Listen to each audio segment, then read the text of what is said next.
My name is Jim Naples. I'm one of the ENT physicians who works out of Beth Israel. Today we're going to be talking about hearing loss, kind of from a big picture perspective and what some of the different options are in terms of managing hearing loss and some of the more complicated things related to hearing loss and cochlear implant. And I'll explain that if that's unfamiliar to some of you. And so I'm going to take a little bit of a global view on hearing loss because I don't know where everyone is in the audience about what hearing loss is and the different kinds of hearing losses, so that's where we'll start. So this is me in a nutshell. That's probably the best picture you guys will ever see of me. Lots of photoshopping. But I did my training for medical school at the University of Connecticut. I then went on to residency at the University of Connecticut and stayed there. And then I did additional training after ENT training specific to the ear. So that's my little subspecialty niche within ENT. And now I'm at Beth Israel. And nothing to disclose. I don't work for any of the companies that I'm going to talk about or any of the devices that we're going to be talking about today as well. So some big picture things on hearing loss. I think it's worth kind of stating that. And a lot of this is very popular within the news these days, and so I will just provide that perspective on how relevant the incidence of hearing loss is. So these are some statistics from the World Health Organization. The CDC is another one that puts out a lot of like global perspective on the incidence of hearing loss, but it's pretty common with the aging population, but not even outside the aging population too. The incidence of hearing loss in children and younger people is also not insignificant. And so it's a difficult thing just to offer some perspective. It's a difficult thing to quantify on a global scale because there are so many different types of hearing loss. And that all gets lost when you talk on a global scale. And so that's, I think, relevant for people to know. And what we're going to talk a little bit about today is what are the different types of hearing loss and how might that apply to people in the audience. This is one of my favorite pictures, number one. But this is also something I see every day, is hearing loss is very difficult for people to have insight to often. Very few people that I see think they have hearing loss, and the ones that do, often come to me on their own. But a lot of patients come to me simply because someone else is raising their awareness of the condition. So a family member, a friend, somebody will notice the TV is very loud, and so. That's why I say there the burden of disease is difficult to understand because a lot of people who have hearing loss probably don't even have insight to it because it's a very slow and insidious process for a lot of people. So that's the question that I want to kind of raise to people and answer today hopefully is, so how do you know if you have hearing loss and what are the implications of that? And so we'll answer that.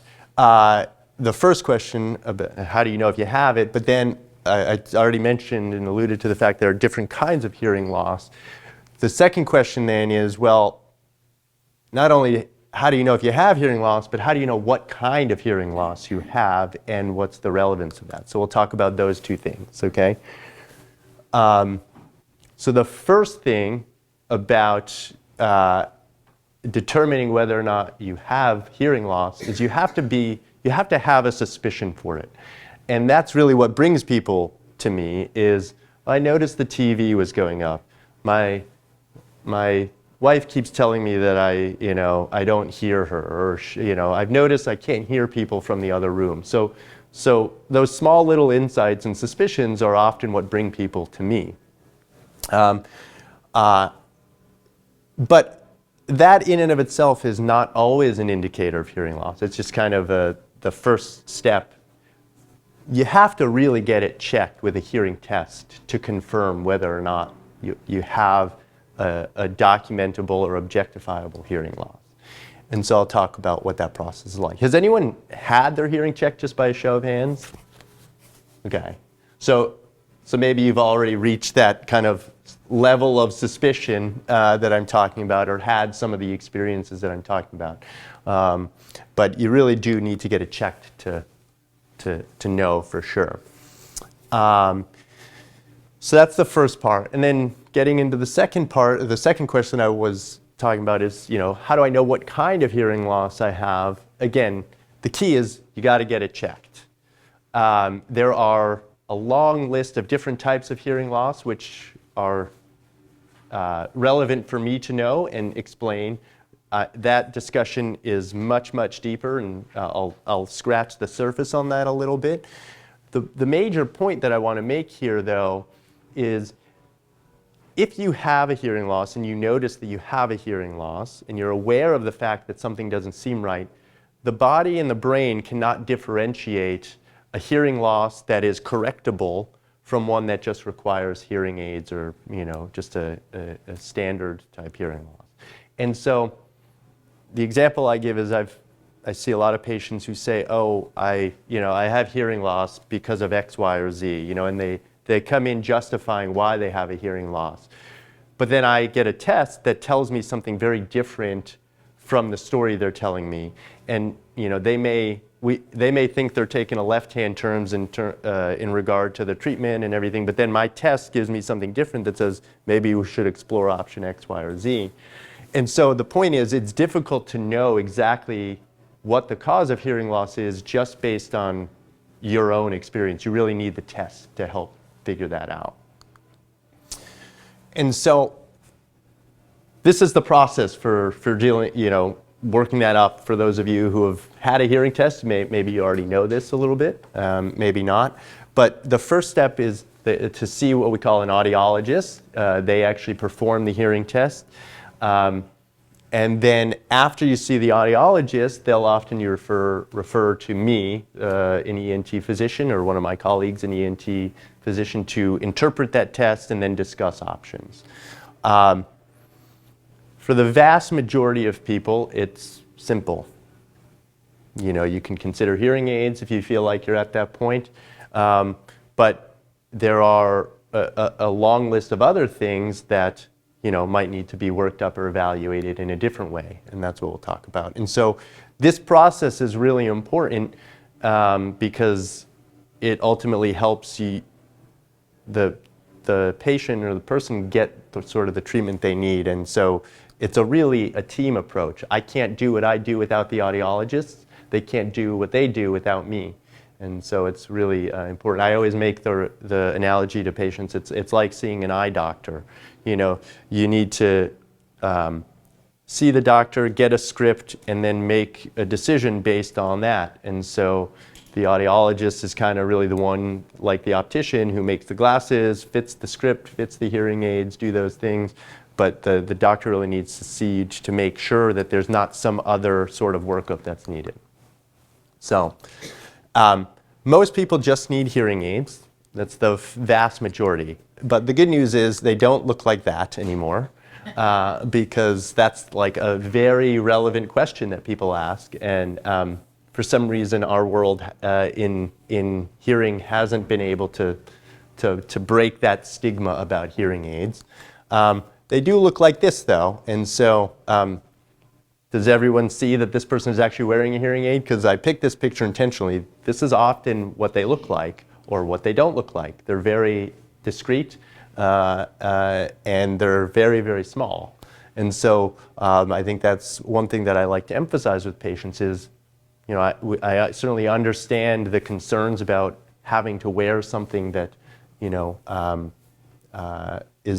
is not ideal, but they can be quite discreet. So the treatment options really depends on what type of hearing loss you have. And so hearing aids, like I said, is the vast majority, but there are surgical options, and that all goes back to the hearing test, depending on what type of hearing pattern you have. And so surgery can be an option, and then the logical next question that I get is, well, why would I need surgery for my hearing? That's a little bit of an existential crisis that I often deal with is people come in thinking they just need hearing aids, and then when I introduce this idea, it can often be a lot for people to handle.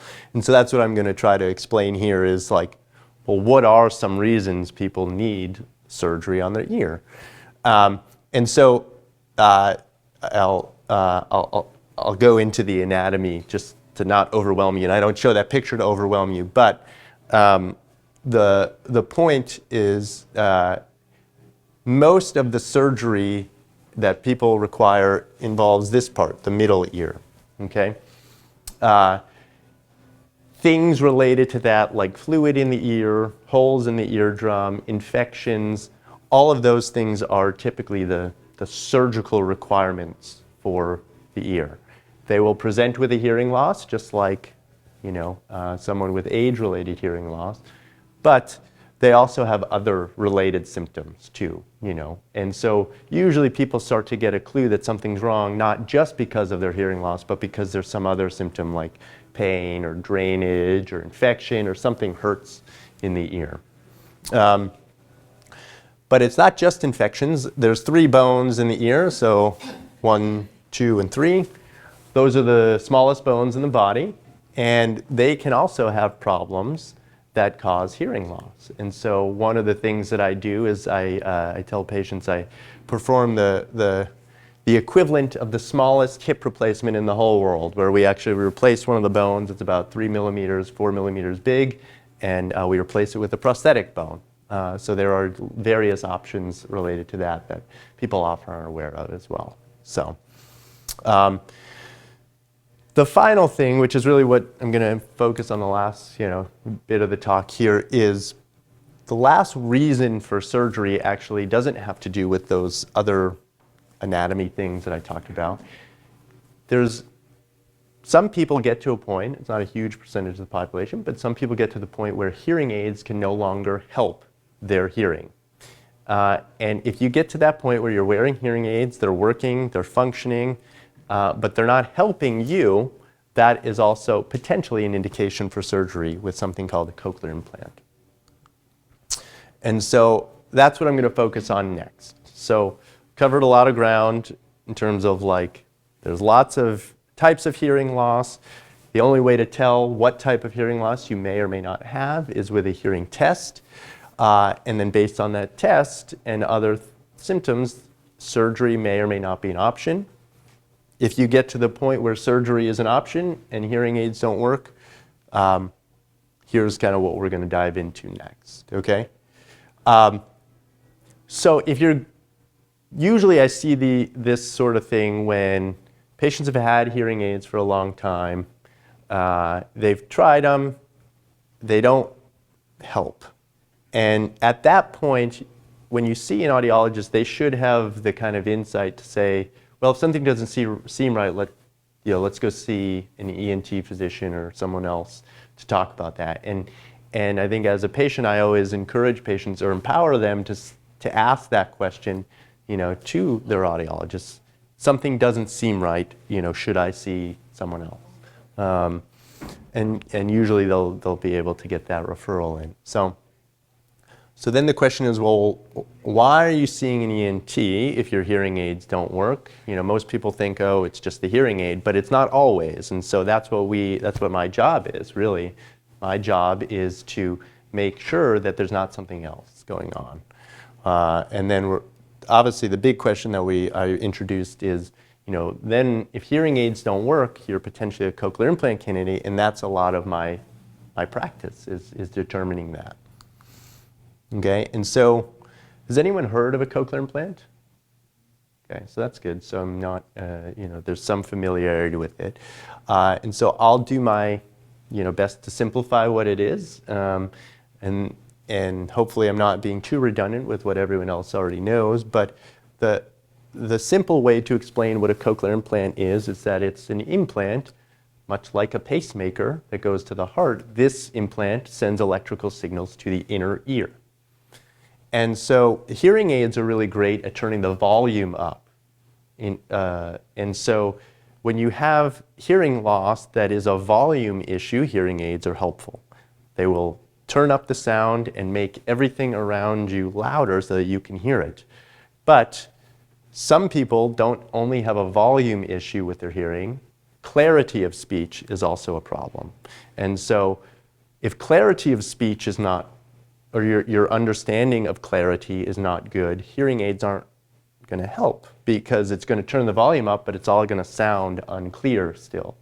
And so that's where I start to assess the hearing test and the patient and say, maybe cochlear implant is something that we need to consider.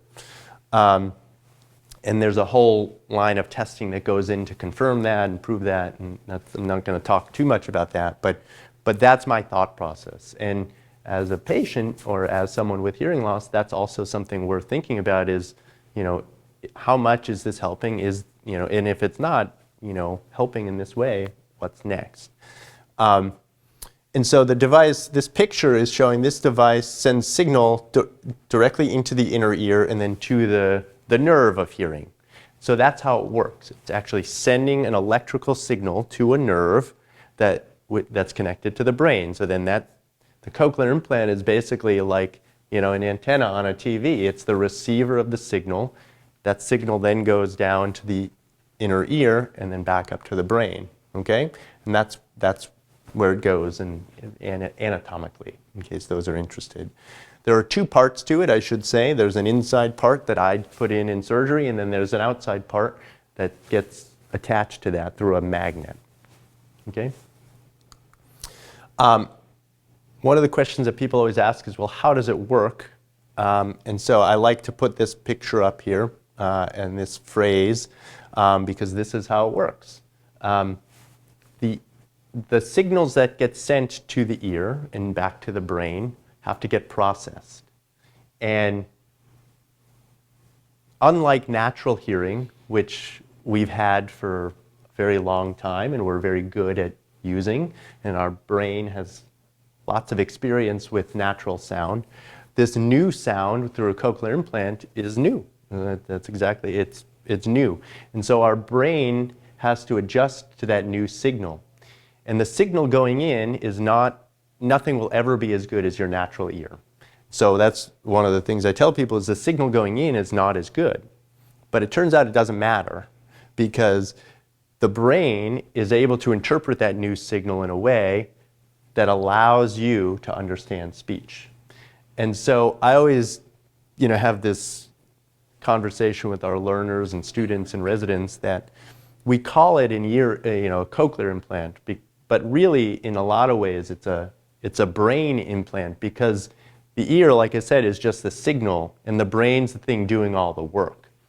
And so it's really fascinating how it works, and it's amazing that it does work, and it just goes to show the power of kind of the human mind and brain and being able to interpret all this signal. And so it's fun to watch patients go through that and really develop all of these skills, and it's just a testament to the human brain how much it works. So that's kind of my 30,000-foot view on how it works. So that's kind of the nuts and bolts of the talk on hearing loss. But I do like to give a little take-home message on when to be concerned or when to get things looked at in terms of your hearing and hear if there's any sort of hearing loss. So the reasons to get your ears checked are, one, I already mentioned, if you have a suspicion. So if there's something that doesn't seem right, get them checked. And then these things are definite reasons to see me or one of my colleagues. Anytime you have pain or drainage or fluid coming from the ear, you got to have that checked out. Anytime there's a sudden change in your hearing, particularly in one ear, that is also a concern. There's a saying that I think is relevant in medicine that nature loves symmetry. And anytime something is different about one side compared to the other, probably worth getting that checked out. And so any sudden changes, and I mentioned that any hearing that's worse in one ear or another, you got to get that checked out. Anytime a hearing loss is associated with like really bad nausea or what we call vertigo, where the room spins for a long time, that's also got a worth getting checked out. Okay, and so these are kind of some major, big picture look on when to be concerned. The take home really is hearing loss is a very common thing. There's lots of nuances to what that means, and if you don't know or you're not sure, the only way to confirm is to get it tested. And once you get tested, there's lots of forks in the road that someone like me or my team can help with, figure out what the options are. Sometimes the answer is simple, and sometimes it's complicated, but we have all the tools to help figure that out. The best bet is to pick a place that's affiliated with a physician's office, because your PCP is right. And I don't know if it's worth the whole discussion on how that financial incentive works, and but any place affiliated with a physician's office has your best interest, because the way that works is if an audiologist is affiliated with a physician's office, that they have that relationship where something's wrong, they send to the doctor. If it's a private place not affiliated with a physician's office, they'll often do that too. I see plenty of patients who had a hearing test from a private place. But that relationship can sometimes be difficult to foster, and so sometimes they don't always have that easy access to say go see a doctor. Nor do they have the incentive to do that because you're also under their care. So that's my short answer on that. I thought about bringing that up here in this talk, but I think it's a little bit more complicated than that. And so a lot of people maybe you guys have all seen media stories about the relationship between hearing loss and other sorts of declines in your health or your cognition and all these things. It's not that simple. And so I kind of have the very real conversation with patients about, if you don't do something about your hearing, do I think it's going to put you on this predetermined path to some other sort of health issue? Probably not. I think that there's other things that people don't account for, the finances of it, you actually have to have some level of dexterity to change batteries, actually wear the hearing aid. So there's all these other factors that really are practical for patients. And so you kind of have patients on an individual have to figure out what is worth it to them. It's an investment. Hearing aids are unfortunately expensive. They are over the counter now, which is reducing the cost a little bit. But yeah, I think the relationship to other health issues is probably a little overstated in some ways. The hearing test is the equivalent of a prescription. So if you have a hearing pattern that would, be helped by a cheaper version, that's, the cheaper version might work. The reality is until you try it, you don't actually know. And so that's one thing worth noting too, is wherever you go, if you're interested in hearing aids, don't jump into it and, give them all your money. You have a trial period to make sure that they work before you commit to that. So if they don't offer that, be skeptical. So, well, I'll end there, and thank you very much for your attention. Hopefully I kind of covered a lot of ground for you and gave you some things to think about.